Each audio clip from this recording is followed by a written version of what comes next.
Nation. Back with my friend Howard Cohen. Howard, I feel like we talk 2 or 3 times a week as we're out gallivanting and serving clients, but always nice to get you back on as an analyst for us. Thank you for sticking with us. Oh, always, Harry. You and I swim in the same circles. Yeah, we do. You should try doing So laps sometime. Yeah. wish I could swim. I really enjoy swimming. Can't wait till they open the Y back up Mm.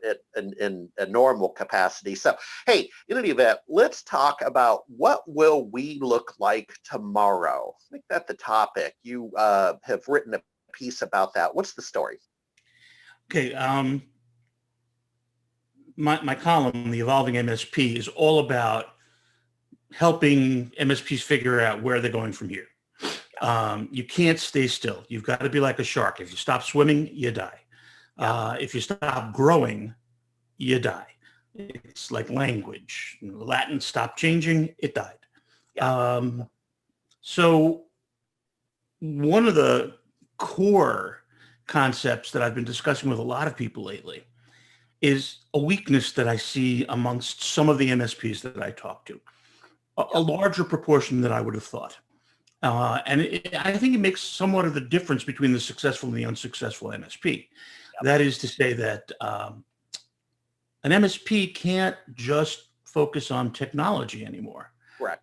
It was great in the days when you could talk about this router versus that router, this server versus that server, but that's not what you're selling anymore. Now you're serving this cloud versus that cloud, but realistically, your customer isn't speaking that language, doesn't necessarily understand the fine differences or the idiosyncrasies.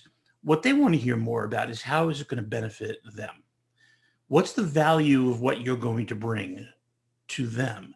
And more often than not, that starts really at the beginning of the conversation. You start off conversing about what value do they need. To be able to answer that question, you have to speak a whole new, not a whole new language, but a whole different language, the language of business. Correct. You have to be steeped in how businesses operate. And that's not simple. A lot of people think, well, I run a business, so I know business. The fact is that businesses vary. Operations in businesses vary.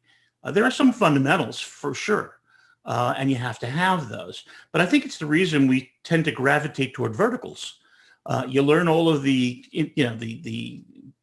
complexities of a given vertical.